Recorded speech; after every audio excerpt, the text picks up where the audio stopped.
Every year there's controversy surrounding my placement. One year I'm second in the world by comparison to somebody that's 50 pounds heavier and 5 inches taller. The only criteria for which they place ahead of me is size and size alone.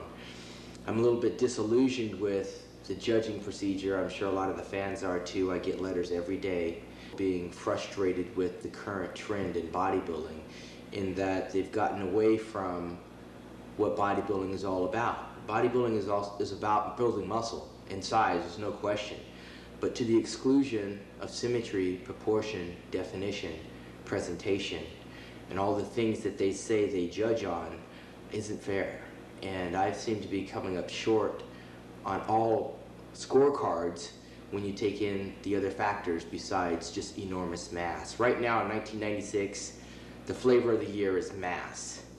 And I think that when you look at the Mr. Olympia contest and you start going down the weights of the bodybuilders, 274 with Jurassic Paul Dillette, 255 with Dorian Yates, 4-time Mr. Olympia, 253 with Kevin Levrone, 264 with Nasser El Somebody.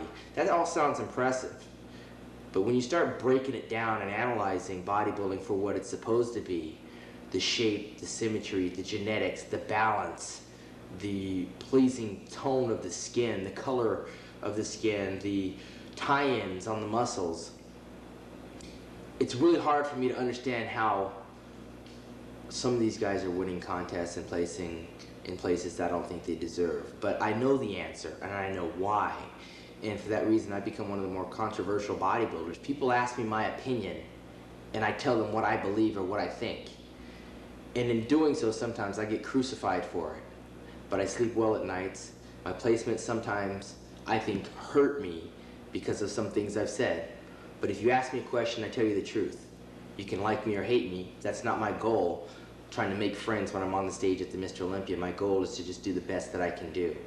But when you're penalized with prejudice and bias and politics, it makes it harder and harder every year to get back up on that stage in front of the same judges and put it all on the line. I train just as hard as 4-time Mr. Olympia does, and yet he says I don't respect him.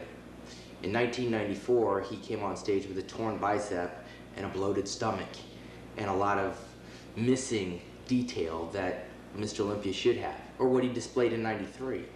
And because I went on record and said that a guy that's incomplete with a torn muscle shouldn't be the ideal embodiment of Mr. Olympia. He shouldn't have been Mr. Olympia, and he still won the contest. He thought I was disrespecting him. I wasn't disrespecting Dorian Yates. I said what everybody else wanted to say. I said what everybody else saw. When he had came in the contest off, clearly off, with a torn bicep and a bloated stomach, I wasn't disrespecting him. I was making an observation that everybody in the audience could see, that we have video footage and photos to back up, and yet he still won the contest. I don't know why he took that personal.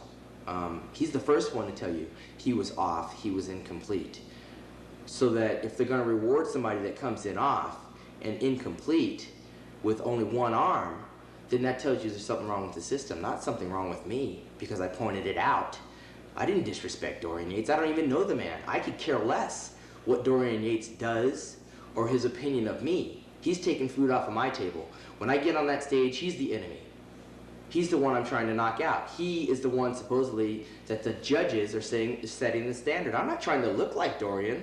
I'm trying to look the best that Shawn can look, which hopefully in turn will defeat whoever has the title. But when I say what I say about the champion's got to understand that comes with the territory. I'm a challenger. I've never got first place in the Mr. Olympia. So everything that I strive for is to break down what the champion does not have. If the champion does not have a midsection, it's my job to point it out. Obviously the judges aren't seeing it. If the champion has only one bicep, it's my job as a competitor to say, hey, he has a torn bicep. Does that count for anything? It's my job as a challenger to say, look, the guy's got an enormous back, but what about his shoulders? What about his thigh separation? What about the bloated stomach? I mean, I'm not knocking Dorian. That comes with the territory. If I was a champion, they would be saying that about me. He's short, he's narrow, he's this or he's that. If the champion can't handle being a champion, then maybe he shouldn't be a champion.